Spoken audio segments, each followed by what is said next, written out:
Buenas tardes, profesor Roberto. Mi nombre es Michelle Joana Jiménez Arias. Estoy en el programa de fisioterapia de tercer semestre y en el día de hoy le voy a hablar acerca de la anatomía del sistema renal. Se dice que el riñón es un órgano par que se ubica en la riñón peritoneal entre el nivel de la 12ª vértebra torácica y la tercera vértebra lumbar. Su aspecto normal se asemeja a un frijol de gran tamaño, con un tamaño promedio de 10 a 12 centímetros de longitud, 5 a 7 centímetros de ancho y de 3.5 a 5 centímetros de grosor.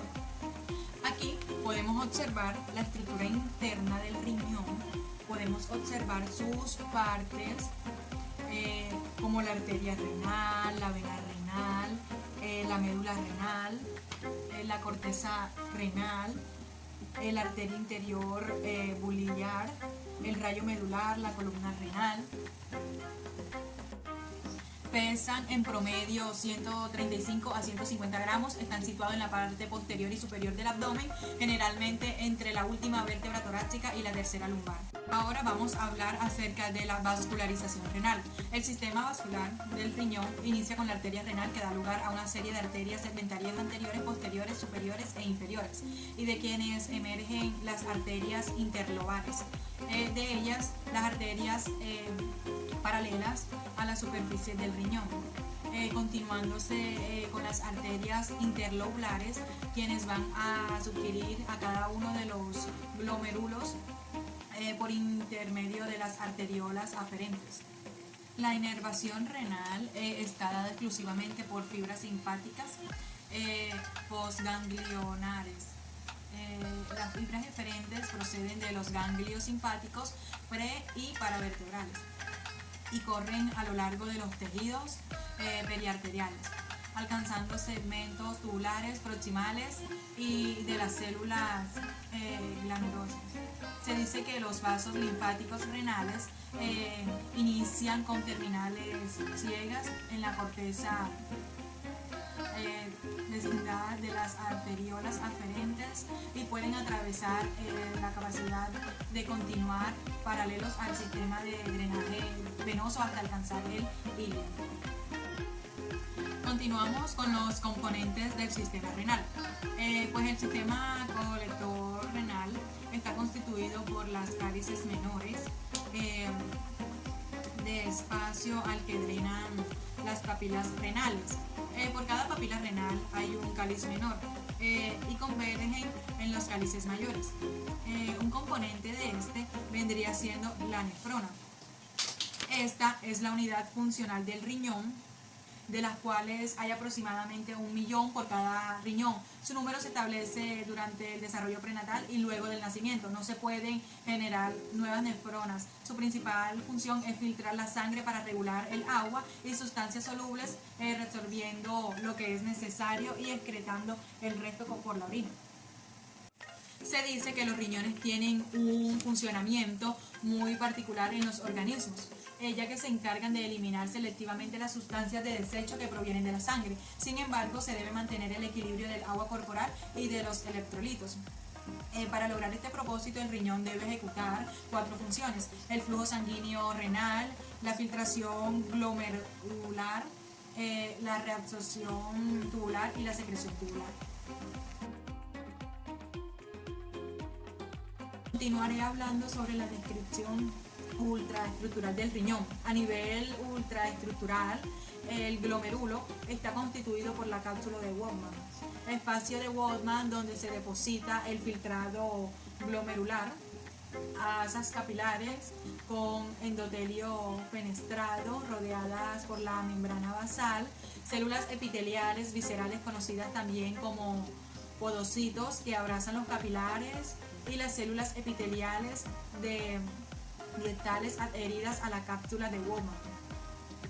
Pues la barrera de filtración glomerular está compuesta por el endotelio fenestrado, membrana basal glomerular y célula epitelial visceral, con pies que abrazan el asa capilar. Entre pie y pie de podocito se encuentra el diafragma hendido o de hendidura. Esta última estructura es mucha importancia, ya que se puede identificar con niños de exóticos congéneos o resistentes a esteroides, gran variedad de proteínas, cuya deficiencia, al igual que las presentes en los pies de podocitos, afectan la permeabilidad de las barreras de filtración, dando lugar a aparición de proteínas en la orina. Flujo sanguíneo renal y filtración glomerular. Los riñones constituyen el 0.5% de la masa corporal, pero cerca del 25% del gasto cardíaco perfunde los riñones. De ahí que para un gasto cardíaco de 5 litros por minuto, el flujo sanguíneo es de 1,5 litros sobre minutos, equivalentes a un flujo sanguíneo plasmático de 600 milímetros sobre minutos. La tasa de filtración glomerular normalmente está cerca de 125 milímetros sobre minuto o 180 litros por 24 horas, pero varía en condiciones normales con el sexo y la edad, puesto que solo una fracción de flujo plasmático es filtrable. Ello se conoce como fracción de filtración y su valor es del 20%. El flujo sanguíneo renal se mantiene normalmente en un rango muy estrecho gracias al fenómeno de autorregulación, de tal manera que tiene cambios severos y no severos. Estos se transmiten a los glomérulos. Modificaciones en el tono de las arteriolas aferentes o eferentes. Son factores reguladores de las presiones en el panacho glomerular. En la generación del filtrado glomerular intervienen las fuerzas de Starling, presión hidrostática y oncótica en el capilar, y presión hidrostática y oncática en la cápsula de Bowman. Fuerzas que favorecen la filtración glomerular son la presión hidrostática en el capilar glomerular y la presión oncótica, mientras que las fuerzas que se oponen al filtrado glomerular son la presión oncótica en el capilar glomerular y la presión hidrostática en la cápsula de Bowman.